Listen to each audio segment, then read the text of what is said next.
어서 오세요. 달빛이 내리는 곳이라면 어디라도 책방이 되는 신비한 곳, 달빛 아래의 책방입니다.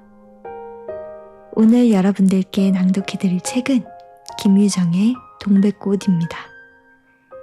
이 소설은 1930년대 농촌을 배경으로 한 순박한 소년과 씩씩한 소녀가 엮어가는 풋풋한 첫사랑을 그린 이야기입니다. 밝고 유쾌한 분위기 속에서 두 인물의 미묘한 감정 변화가 생생하게 전해지는데요.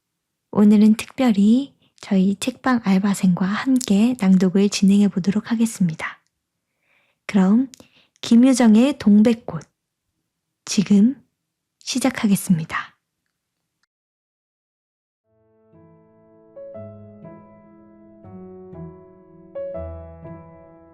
동백꽃.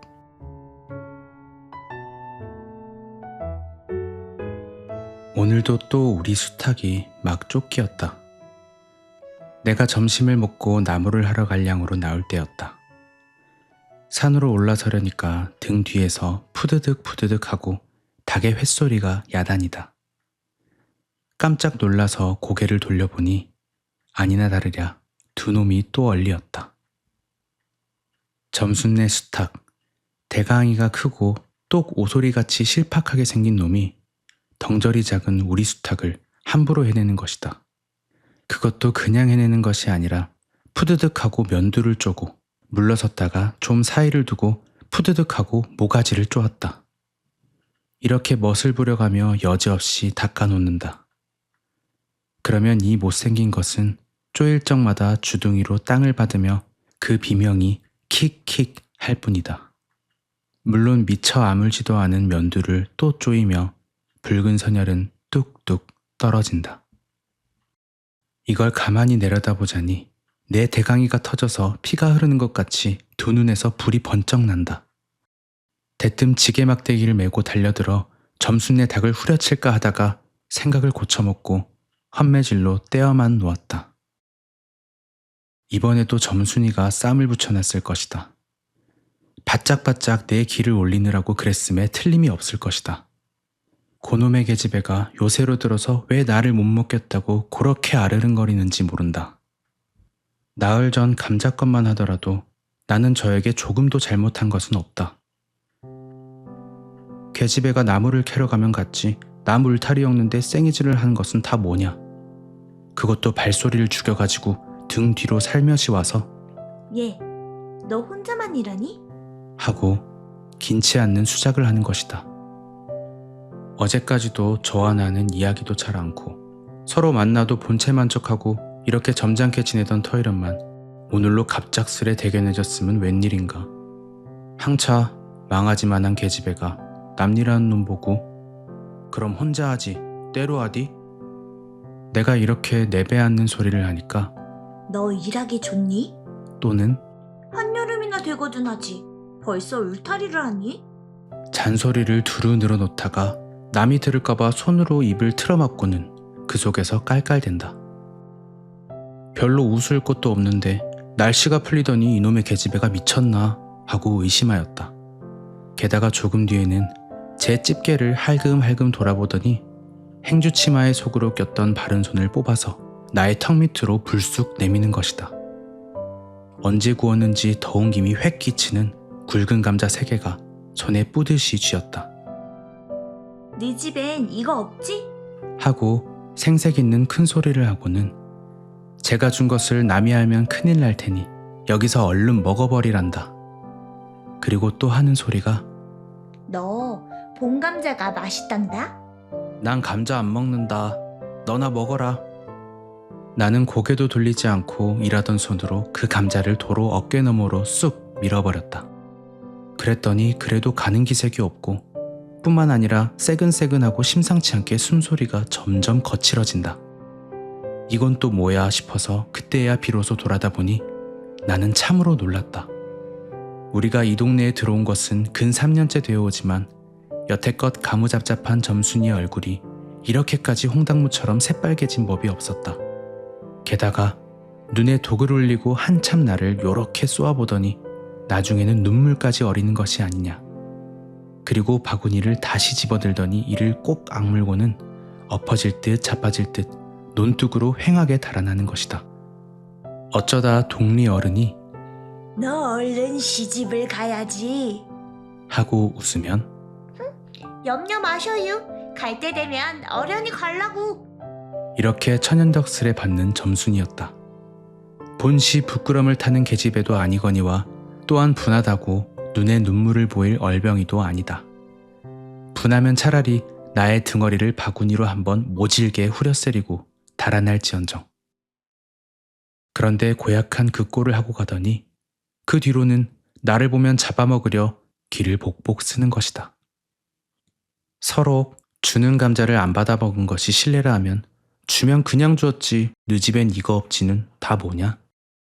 그렇지 않아도 저희는 마름이고 우리는 그 손에서 배제를 얻어 땅을 붙임으로 일상 굽실거린다. 우리가 이 마을에 처음 들어와 집이 없어서 곤란으로 지낼 때 집터를 빌리고 그 위에 집을 또 짓도록 마련해 준 것도 점순네의 호의였다. 그리고 우리 어머니 아버지도 농사 때 양식이 딸리면 점순이네한테 가서 부지런히 구워다 먹으면서 인품 그런 집은 다시 없으리라고 침이 마르도록 칭찬하곤 하는 것이다. 그러면서도 17씩이나 된 것들이 수근수근하고 붙어다니면 동네에 소문이 사납다고 주의를 시켜준 것도 또 어머니였다. 왜냐하면 내가 점순이하고 일을 저질렀다가는 점순네가 노할 것이고 그러면 우리는 땅도 떨어지고 집도 내쫓기고 하지 않으면 안 되는 까닭이었다. 그런데 이놈의 계집애가 까닭 없이 기를 복복 쓰며 나를 말려 죽이려고 드는 것이다. 눈물을 흘리고 간 다음날 저녁 나절이었다. 나무를 한 짐 잔뜩 지고 산을 내려오려니까 어디서 닭이 죽는 소리를 친다. 이거 네 집에서 닭을 잡나 하고 점순네 울 뒤로 돌아오다가 나는 고만 두 눈이 동그랬다. 점순이가 저희 집 봉당에 홀로 걸터 앉았는데 이게 치마 앞에다 우리 씨암탉을 꼭 붙들어 놓고는 이놈의 씨닭, 죽어라, 죽어라. 요렇게 안팡스레 패주는 것이 아닌가? 그것도 대가리나 치면 모른다마는 아주 알도 못 낳으라고 그 볼기짝개를 주먹으로 콕콕 쥐어박는 것이다. 나는 눈에 쌍심지가 오르고 사지가 부르르 떨렸으나 사방을 한번 휘둘러 보고야 그제서야 점순이 집에 아무도 없음을 알았다. 잡은 참지게 막대기를 들어 울타리에 중턱을 후려치며 이놈의 계집애! 남의 닭 알 못 낳으라고 그러니? 하고 소리를 빽 질렀다. 그러나 점순이는 조금도 놀라는 기색이 없고 그대로 의젓이 앉아서 제 닭 가지고 하듯이 또 죽어라 죽어라 하고 패는 것이다. 이걸 보면 내가 산에서 내려올 때를 겨냥해가지고 미리부터 닭을 잡아가지고 있다가 내 보라는 듯이 내 앞에서 죄지르고 있음이 확실하다. 그러나 나는 그렇다고 남의 집에 뛰어들어가 계집애하고 싸울 수도 없는 노릇이고 형편이 썩 불리함을 알았다. 그래, 닭이 맞을 적마다 지게 막대기로 울타리를 후려칠 수밖에 별 도리가 없다. 왜냐하면 울타리를 치면 칠수록 울섭이 물러앉으며 뼈대만 남기 때문이다. 허나 아무리 생각하여도 나만 미치는 노릇이다. 이년아! 남의 닭 아주 죽일 터이야? 내가 도끼 눈을 하고 다시 꽥 호령을 하니까 그제서야 울타리께로 쪼르르 오더니 울 밖에 섰는 나의 머리를 겨누고 닭을 내팽개친다. 에이, 더럽다, 더럽다. 더러운 걸 널더러 입대 끼고 있으랬니? 망할 계집애 년 같으니. 하고 나도 더럽다는 듯이 울타리께를 횡억해 돌아내리며 약이 오를 대로 다 올랐다. 라고 하는 것은 암탉이 풍기는 서슬에 나의 이마빼기에다 물지똥을 찍 갈겼는데 그걸 본다면 알집만 터졌을 뿐 아니라 골병은 단단히 든 듯 싶다. 그리고 나의 등 뒤를 향하여 나에게만 들릴 듯 말 듯한 음성으로 이 바보 녀석아. 얘, 너 베넷병신이지? 그만도 좋으련만. 얘, 너 네 아버지가 고자라지? 뭐? 울아버지가 그래 고자야? 한량으로 열번거지가 나서 고개를 획 돌려 바라봤더니 그때까지 울타리 위로 나와 있어야 할 점순이의 대가리가 어디 갔는지 보이지를 않는다. 그러다 돌아서서 오자면 아까의 한 욕을 울 밖으로 또 퍼붓는 것이다. 욕을 이토록 먹어가면서도 대거리 한마디 못하는 걸 생각하니 돌부리에 채이어 발톱 밑이 터지는 것도 모를 만큼 분하고 급기야는 두 눈에 눈물까지 불끈 내솟는다. 그러나 점순이의 치매는 이것뿐이 아니다. 닭벼슬을 좋아한다면서도 사람들이 없으면 틈틈이 제 집 수탉을 몰고 와서 우리 수탉과 싸움을 붙여놓는다. 제 집 수탉은 썩 험상궂게 생기고 쌈이라면 회를 치는 고로 을에 이길 것을 알기 때문이다. 그래서 툭하면 우리 수탉이 면두며 눈깔이 피로 흐드르하게 되도록 해놓는다. 어떤 때는 우리 수탉이 나오지를 않으니까 요놈의 계집애가 모이를 쥐고 와서 꿰어내다가 쌈을 붙인다. 이렇게 되면 나도 다른 배차를 가리지 않을 수 없었다. 하루는 우리 수탉을 붙들어 가지고 넌지시 장독계로 갔다. 쌈닭에게 고추장을 먹이면 병든 황소가 살모사를 먹고 용을 쓰는 것처럼 기운이 뻗친다 한다. 장독에서 고추장 한 접시를 떠서 닭 주둥아리께로 들여밀고 먹여보았다. 닭도 고추장에 맛을 들였는지 거스르지 않고 거진 반 접시 턱이나 곧잘 먹는다. 그리고 먹고 금시는 용을 못 쓸 터이므로 얼마쯤 기운이 돌도록 회 속에다 가두어 놓았다. 밭에 두엄을 두어 짐져내고 나서 쉴 참에 그 닭을 안고 밖으로 나왔다. 마침 밖에는 아무도 없고 점순이만 저희 우물 안에서 헌옷을 뜯는지 혹은 솜을 터는지 웅크리고 앉아서 일을 할 뿐이다. 나는 점순이네 수탉이 노는 밭으로 가서 닭을 내려놓고 가만히 맥을 보았다. 두 닭은 여전히 얼리어 쌈을 하는데 처음에는 아무 보람이 없었다. 멋지게 쪼는 바람에 우리 닭은 또 피를 흘리고 그러면서도 날개죽지만 푸드득 푸드득하고 올라 뛰고 뛰고 할 뿐으로 제법 한번 쪼아보지도 못한다. 그러나 한 번엔 어쩐 일인지 용을 쓰고 펄쩍 뛰더니 발톱으로 눈을 하비고 내려오며 면두를 쪼았다. 큰 닭도 여기에는 놀랐는지 뒤로 멈실하며 물러난다. 이 기회를 타서 작은 우리 수탉이 또 날쌔게 덤벼들어 다시 면두를 쪼니 그제서는 감때 사나운 그 대강이에서도 피가 흐르지 않을 수 없다. 옳다. 알았다. 고추장만 먹이면 되는구나 하고 나는 속으로 아주 쟁그러워 죽겠다. 그때에는 뜻밖의 내가 닭쌈을 붙여놓는데 놀라서 울 밖으로 내다보고 섰던 점순이도 입맛이 쓴지 눈살을 찌푸렸다. 나는 두 손으로 볼기장을 두드리며 연방 잘한다! 잘한다! 하고 신이 머리 끝까지 뻗치었다.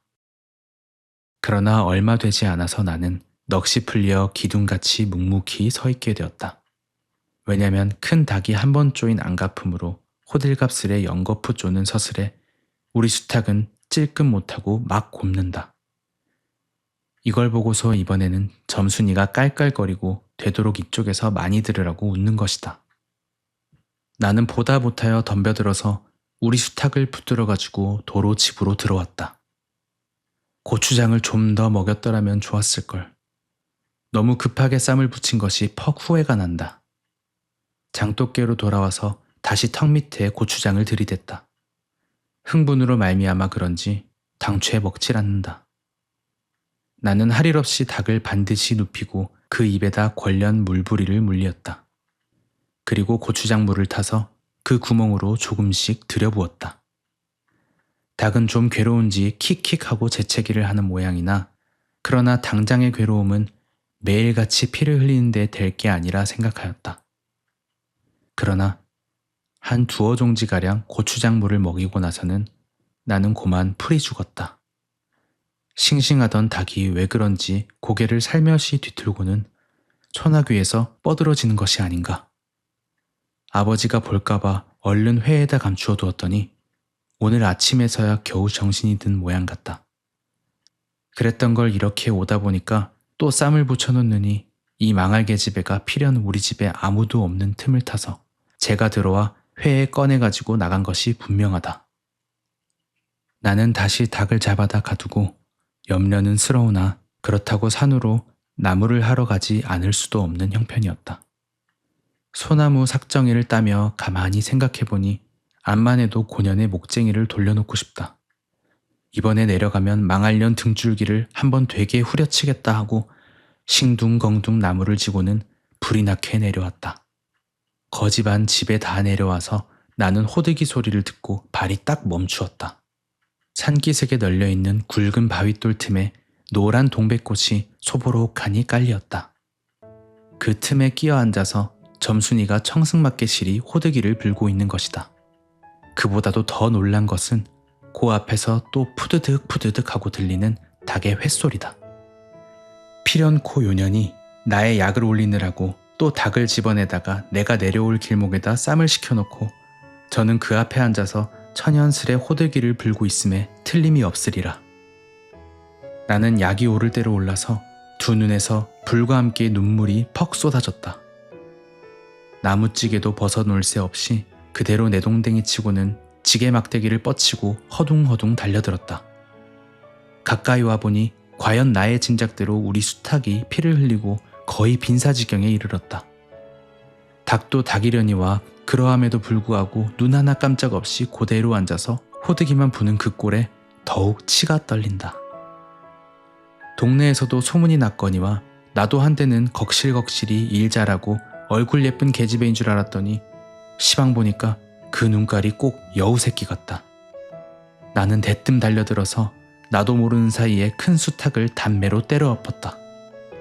닭은 푹 엎어진 채 다리 하나 꼼짝 못하고 그대로 죽어버렸다. 그리고 나는 멍하니 섰다가 점순이가 매섭게 눈을 홉뜨고 닥치는 바람에 뒤로 벌렁 나자빠졌다. 이놈아, 너 왜 남의 닭을 때려 죽이니? 그럼 어때? 하고 일어나다가 뭐 이 자식아, 누집 닭인데. 하고 복장을 떼미는 바람에 다시 벌렁 자빠졌다. 그리고 나서 가만히 생각을 하니 분하기도 하고 무한도스럽고 또 한편 일을 저질렀으니 인젠 땅이 떨어지고 집도 내쫓기고 해야 될는지 모른다. 나는 비슬비슬 일어나며 소매자락으로 눈을 가리고는 얼김에 엉 하고 울음을 놓았다. 그러나 점순이가 앞으로 다가와서 그럼 너 이단부터 안 그럴 테냐? 하고 물을 때에야 비로소 살 길을 찾은 듯 싶었다. 나는 눈물을 우선 씻고 뭘 안 그러는지 명색도 모르건만 그래 하고 무턱대고 대답하였다. 요단부터 또 그래봐라.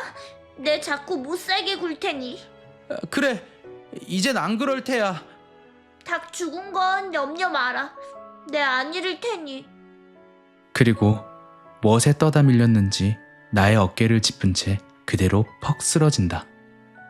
그 바람에 나의 몸뚱이도 겹쳐서 쓰러지며 한창 피어 퍼들어진 노란 동백꽃 속으로 폭 파묻혀버렸다.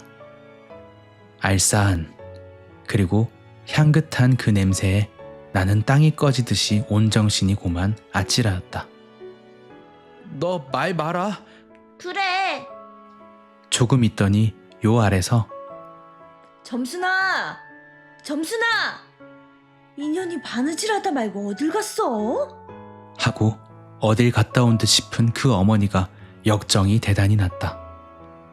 점순이가 겁을 잔뜩 집어먹고 꽃밑을 살금살금 기어서 산알로 내려간 다음 나는 바위를 끼고 엉금엉금 기어서 산 위로 치 빼지 않을 수 없었다.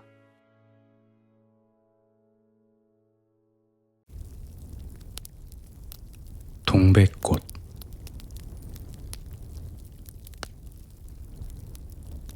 오늘도 또 우리 수탉이 막 쫓기었다. 내가 점심을 먹고 나무를 하러 갈 양으로 나올 때였다. 산으로 올라서려니까 등 뒤에서 푸드득 푸드득 하고 닭의 횟소리가 야단이다. 깜짝 놀라서 고개를 돌려보니 아니나 다르랴 두 놈이 또 얼리었다. 점순네 수탉, 대강이가 크고 똑 오소리같이 실팍하게 생긴 놈이 덩저리 작은 우리 수탉을 함부로 해내는 것이다. 그것도 그냥 해내는 것이 아니라 푸드득하고 면두를 쪼고 물러섰다가 좀 사이를 두고 푸드득하고 모가지를 쪼았다. 이렇게 멋을 부려가며 여지없이 닦아놓는다. 그러면 이 못생긴 것은 쪼일 적마다 주둥이로 땅을 받으며 그 비명이 킥킥 할 뿐이다. 물론 미처 아물지도 않은 면두를 또 쪼이며 붉은 선혈은 뚝뚝 떨어진다. 이걸 가만히 내려다보자니 내 대강이가 터져서 피가 흐르는 것 같이 두 눈에서 불이 번쩍 난다. 대뜸 지게 막대기를 메고 달려들어 점순내 닭을 후려칠까 하다가 생각을 고쳐먹고 환매질로 떼어만 놓았다. 이번에도 점순이가 쌈을 붙여놨을 것이다. 바짝바짝 내 기를 올리느라고 그랬음에 틀림이 없을 것이다. 고놈의 계집애가 요새로 들어서 왜 나를 못 먹겠다고 그렇게 아르릉거리는지 모른다. 나흘 전 감자것만 하더라도 나는 저에게 조금도 잘못한 것은 없다. 계집애가 나무를 캐러 가면 갔지 나무 울타리 엮는데 생이질을 하는 것은 다 뭐냐. 그것도 발소리를 죽여가지고 등 뒤로 살며시 와서 얘, 너 혼자만 일하니? 하고 긴치 않는 수작을 하는 것이다. 어제까지도 저와 나는 이야기도 잘 않고 서로 만나도 본체만 척하고 이렇게 점잖게 지내던 터이련만 오늘로 갑작스레 대견해졌으면 웬일인가. 항차 망하지만한 계집애가 남일하는 놈 보고 그럼 혼자 하지 때로 하디? 내가 이렇게 내배앉는 소리를 하니까 너 일하기 좋니? 또는 한여름이나 되거든 하지. 벌써 울타리를 하니? 잔소리를 두루 늘어놓다가 남이 들을까봐 손으로 입을 틀어막고는 그 속에서 깔깔댄다.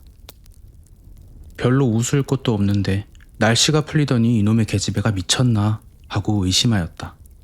게다가 조금 뒤에는 제 집게를 할금할금 돌아보더니 행주치마의 속으로 꼈던 바른 손을 뽑아서 나의 턱 밑으로 불쑥 내미는 것이다. 언제 구웠는지 더운 김이 획 끼치는 굵은 감자 3개가 손에 뿌듯이 쥐었다. 네 집엔 이거 없지? 하고 생색 있는 큰 소리를 하고는 제가 준 것을 남이 알면 큰일 날 테니 여기서 얼른 먹어버리란다. 그리고 또 하는 소리가 너 봄감자가 맛있단다? 난 감자 안 먹는다. 너나 먹어라. 나는 고개도 돌리지 않고 일하던 손으로 그 감자를 도로 어깨 너머로 쑥 밀어버렸다. 그랬더니 그래도 가는 기색이 없고 뿐만 아니라 새근새근하고 심상치 않게 숨소리가 점점 거칠어진다. 이건 또 뭐야 싶어서 그때야 비로소 돌아다 보니 나는 참으로 놀랐다. 우리가 이 동네에 들어온 것은 근 3년째 되어오지만 여태껏 가무잡잡한 점순이의 얼굴이 이렇게까지 홍당무처럼 새빨개진 법이 없었다. 게다가 눈에 독을 흘리고 한참 나를 요렇게 쏘아보더니 나중에는 눈물까지 어리는 것이 아니냐. 그리고 바구니를 다시 집어들더니 이를 꼭 악물고는 엎어질 듯 자빠질 듯 논둑으로 횡하게 달아나는 것이다. 어쩌다 동리 어른이 너 얼른 시집을 가야지. 하고 웃으면 염려 마셔요. 갈 때 되면 어련히 갈라고. 이렇게 천연덕스레 받는 점순이었다. 본시 부끄럼을 타는 계집애도 아니거니와 또한 분하다고 눈에 눈물을 보일 얼병이도 아니다. 분하면 차라리 나의 등어리를 바구니로 한번 모질게 후려세리고 달아날지언정. 그런데 고약한 그 꼴을 하고 가더니 그 뒤로는 나를 보면 잡아먹으려 귀를 복복 쓰는 것이다. 서로 주는 감자를 안 받아 먹은 것이 실례라 하면 주면 그냥 주었지 느 집엔 이거 없지는 다 뭐냐? 그렇잖아도 저희는 마름이고 우리는 그 손에서 배제를 얻어 땅을 붙임으로 일상 굽실거린다. 우리가 이 마을에 처음 들어와 집이 없어서 곤란으로 지낼 때 집터를 빌리고 그 위에 집을 또 짓도록 마련해 준 것도 점순네의 호의였다. 그리고 우리 어머니 아버지도 농사 때 양식이 딸리면 점순이네한테 가서 부지런히 구워다 먹으면서 인품 그런 집은 다시 없으리라고 침이 마르도록 칭찬하곤 하는 것이다. 그러면서도 17씩이나 된 것들이 수근수근하고 붙어다니면 동네에 소문이 사납다고 주의를 시켜준 것도 또 어머니였다. 왜냐하면 내가 점순이하고 일을 저질렀다가는 점순네가 노할 것이고 그러면 우리는 땅도 떨어지고 집도 내쫓기고 하지 않으면 안 되는 까닭이었다. 그런데 이놈의 계집애가 까닭없이 기를 복복 쓰며 나를 말려 죽이려고 드는 것이다. 눈물을 흘리고 간 다음날 저녁 나절이었다. 나무를 한 짐 잔뜩 지고 산을 내려오려니까 어디서 닭이 죽는 소리를 친다. 이거 네 집에서 닭을 잡나 하고 점순네 울 뒤로 돌아오다가 나는 고만 두 눈이 동그랬다. 점순이가 저희 집 봉당에 홀로 걸터 앉았는데 이게 치마 앞에다 우리 씨암탉을 꼭 붙들어 놓고는 이놈의 씨닭, 죽어라, 죽어라! 요렇게 안팡스레 패주는 것이 아닌가? 그것도 대가리나 치면 모른다마는 아주 알도 못 낳으라고 그 볼기짝개를 주먹으로 콕콕 쥐어박는 것이다. 나는 눈에 쌍심지가 오르고 사지가 부르르 떨렸으나 사방을 한번 휘둘러 보고야 그제서야 점순이 집에 아무도 없음을 알았다. 잡은 참지개 막대기를 들어 울타리에 중턱을 후려치며 이놈의 계집애! 남의 닭 알 못 낳으라고 그러니? 하고 소리를 빽 질렀다. 그러나 점순이는 조금도 놀라는 기색이 없고 그대로 의젓이 앉아서 제 닭 가지고 하듯이 또 죽어라 죽어라 하고 패는 것이다. 이걸 보면 내가 산에서 내려올 때를 겨냥해가지고 미리부터 닭을 잡아가지고 있다가 내 보라는 듯이 내 앞에서 죄지르고 있음이 확실하다. 그러나 나는 그렇다고 남의 집에 뛰어들어가 계집애하고 싸울 수도 없는 노릇이고 형편이 썩 불리함을 알았다. 그래, 닭이 맞을 적마다 지게 막대기로 울타리를 후려칠 수밖에 별 도리가 없다. 왜냐하면 울타리를 치면 칠수록 울섭이 물러앉으며 뼈대만 남기 때문이다. 허나 아무리 생각하여도 나만 미치는 노릇이다. 이년아! 남의 닭 아주 죽일 터이야? 내가 도끼 눈을 하고 다시 꽥 호령을 하니까 그제서야 울타리께로 쪼르르 오더니 울 밖에 섰는 나의 머리를 겨누고 닭을 내팽개친다. 에이, 더럽다. 더럽다. 더러운 걸 널더러 입대 끼고 있으랬니? 망할 계집애 년 같으니. 하고 나도 더럽다는 듯이 울타리깨를 휑하게 돌아내리며 약이 오를 대로 다 올랐다. 라고 하는 것은 암탉이 풍기는 서슬에 나의 이마빼기에다 물지똥을 찍 갈겼는데 그걸 본다면 알집만 터졌을 뿐 아니라 골병은 단단히 든 듯 싶다. 그리고 나의 등 뒤를 향하여 나에게만 들릴 듯 말 듯한 음성으로 이 바보 녀석아. 얘, 너 베넷병신이지? 그만둬 주오련만. 얘, 너 네 아버지가 고자라지? 뭐? 울아버지가 그래 고자야? 한량으로 열번거지가 나서 고개를 획 돌려 바라봤더니 그때까지 울타리 위로 나와 있어야 할 점순이의 대가리가 어디 갔는지 보이지를 않는다.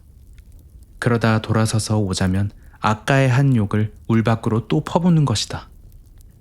욕을 이토록 먹어가면서도 대거리 한마디 못하는 걸 생각하니 돌부리에 채이어 발톱 밑이 터지는 것도 모를 만큼 분하고 급기야는 두 눈에 눈물까지 불끈 내솟는다. 그러나 점순이의 치매는 이것뿐이 아니다. 닭벼슬을 좋아한다면서도 사람들이 없으면 틈틈이 제 집 수탉을 몰고 와서 우리 수탉과 싸움을 붙여놓는다. 제 집 수탉은 썩 험상궂게 생기고 쌈이라면 회를 치는 고로 을에 이길 것을 알기 때문이다. 그래서 툭하면 우리 수탉이 면두며 눈깔이 피로 흐드르하게 되도록 해놓는다. 어떤 때는 우리 수탉이 나오지를 않으니까 요놈의 계집애가 모이를 쥐고 와서 꿰어내다가 쌈을 붙인다. 이렇게 되면 나도 다른 배차를 가리지 않을 수 없었다. 하루는 우리 수탉을 붙들어 가지고 넌지시 장독계로 갔다. 쌈닭에게 고추장을 먹이면 병든 황소가 살모사를 먹고 용을 쓰는 것처럼 기운이 뻗친다 한다.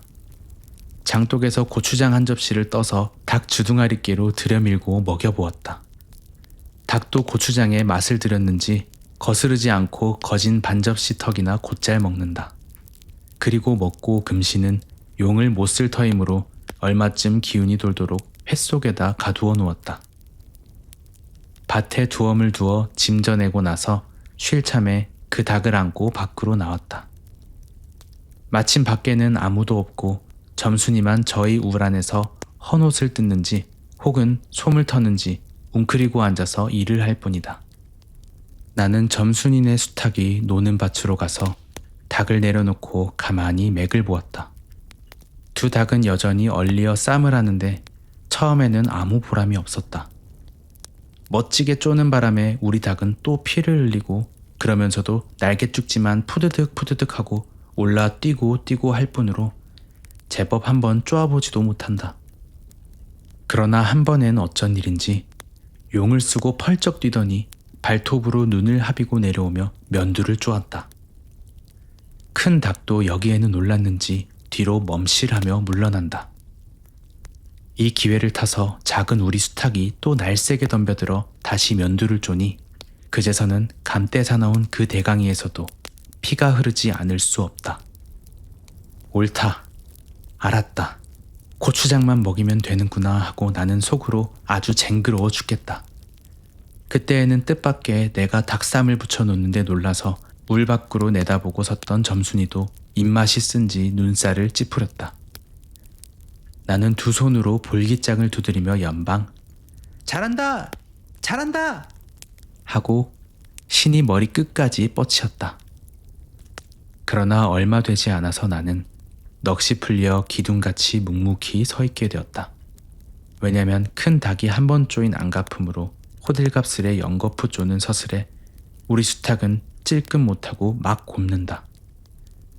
이걸 보고서 이번에는 점순이가 깔깔거리고 되도록 이쪽에서 많이 들으라고 웃는 것이다. 나는 보다 못하여 덤벼들어서 우리 수탉을 붙들어가지고 도로 집으로 들어왔다. 고추장을 좀 더 먹였더라면 좋았을걸. 너무 급하게 쌈을 붙인 것이 퍽 후회가 난다. 장독깨로 돌아와서 다시 턱 밑에 고추장을 들이댔다. 흥분으로 말미암아 그런지 당최 먹질 않는다. 나는 할 일 없이 닭을 반드시 눕히고 그 입에다 권련 물부리를 물렸다. 그리고 고추장물을 타서 그 구멍으로 조금씩 들여부었다. 닭은 좀 괴로운지 킥킥하고 재채기를 하는 모양이나 그러나 당장의 괴로움은 매일같이 피를 흘리는데 될 게 아니라 생각하였다. 그러나 한 두어 종지가량 고추장물을 먹이고 나서는 나는 고만 풀이 죽었다. 싱싱하던 닭이 왜 그런지 고개를 살며시 뒤틀고는 소나귀에서 뻗으러지는 것이 아닌가. 아버지가 볼까봐 얼른 회에다 감추어 두었더니 오늘 아침에서야 겨우 정신이 든 모양 같다. 그랬던 걸 이렇게 오다 보니까 또 쌈을 붙여놓느니 이 망할 계집애가 필연 우리 집에 아무도 없는 틈을 타서 제가 들어와 회에 꺼내가지고 나간 것이 분명하다. 나는 다시 닭을 잡아다 가두고 염려는 스러우나 그렇다고 산으로 나무를 하러 가지 않을 수도 없는 형편이었다. 소나무 삭정이를 따며 가만히 생각해보니 암만 해도 고년의 목쟁이를 돌려놓고 싶다. 이번에 내려가면 망할년 등줄기를 한번 되게 후려치겠다 하고 싱둥벙둥 나무를 지고는 불이 나게 내려왔다. 거지 반 집에 다 내려와서 나는 호들기 소리를 듣고 발이 딱 멈추었다. 산기슭에 널려있는 굵은 바윗돌 틈에 노란 동백꽃이 소보록하니 깔리었다. 그 틈에 끼어 앉아서 점순이가 청승맞게 시리 호들기를 불고 있는 것이다. 그보다도 더 놀란 것은 그 앞에서 또 푸드득 푸드득 하고 들리는 닭의 횟소리다. 필연코 요년이 나의 약을 올리느라고 또 닭을 집어내다가 내가 내려올 길목에다 쌈을 시켜놓고 저는 그 앞에 앉아서 천연스레 호들기를 불고 있음에 틀림이 없으리라. 나는 약이 오를 대로 올라서 두 눈에서 불과 함께 눈물이 퍽 쏟아졌다. 나무찌개도 벗어놓을 새 없이 그대로 내동댕이 치고는 지게 막대기를 뻗치고 허둥허둥 달려들었다. 가까이 와보니 과연 나의 짐작대로 우리 수탉이 피를 흘리고 거의 빈사지경에 이르렀다. 닭도 닭이려니와 그러함에도 불구하고 눈 하나 깜짝 없이 그대로 앉아서 호드기만 부는 그 꼴에 더욱 치가 떨린다. 동네에서도 소문이 났거니와 나도 한때는 걱실걱실이 일 잘하고 얼굴 예쁜 계집애인 줄 알았더니 시방 보니까 그 눈깔이 꼭 여우 새끼 같다. 나는 대뜸 달려들어서 나도 모르는 사이에 큰 수탉을 단매로 때려 엎었다. 닭은 푹 엎어진 채 다리 하나 꼼짝 못하고 그대로 죽어버렸다. 그리고 나는 멍하니 섰다가 점순이가 매섭게 눈을 홉뜨고 닥치는 바람에 뒤로 벌렁 나자빠졌다. 이놈아, 너 왜 남의 닭을 때려 죽이니? 그럼 어때? 하고 일어나다가 뭐 이 자식아? 누집 닭인데! 하고 복장을 떼미는 바람에 다시 벌렁 자빠졌다. 그리고 나서 가만히 생각을 하니 분하기도 하고 무한도스럽고 또 한편 일을 저질렀으니 인젠 땅이 떨어지고 집도 내쫓기고 해야 될는지 모른다. 나는 비슬비슬 일어나며 소매자락으로 눈을 가리고는 얼김에 엉 하고 울음을 놓았다. 그러나 점순이가 앞으로 다가와서 그럼 너 이단부터 안 그럴 테냐? 하고 물을 때에야 비로소 살 길을 찾은 듯 싶었다. 나는 눈물을 우선 씻고 뭘 안 그러는지 명색도 모르건만 그래 하고 무턱대고 대답하였다. 요단부터 또 그래봐라. 내 자꾸 못살게 굴 테니. 그래 이젠 안 그럴 테야. 닭 죽은 건 염려 마라. 내 안 잃을 테니. 그리고 멋에 떠다 밀렸는지 나의 어깨를 짚은 채 그대로 퍽 쓰러진다. 그 바람에 나의 몸뚱이도 겹쳐서 쓰러지며 한창 피어 퍼들어진 노란 동백꽃 속으로 폭 파묻혀버렸다. 알싸한 그리고 향긋한 그 냄새에 나는 땅이 꺼지듯이 온 정신이 고만 아찔하였다. 너 말 마라. 그래. 조금 있더니 요 아래서 점순아! 점순아! 인연이 바느질하다 말고 어딜 갔어? 하고 어딜 갔다 온 듯 싶은 그 어머니가 역정이 대단히 났다. 점순이가 겁을 잔뜩 집어먹고 꽃밑을 살금살금 기어서 산알로 내려간 다음 나는 바위를 끼고 엉금엉금 기어서 산 위로 치 빼지 않을 수 없었다.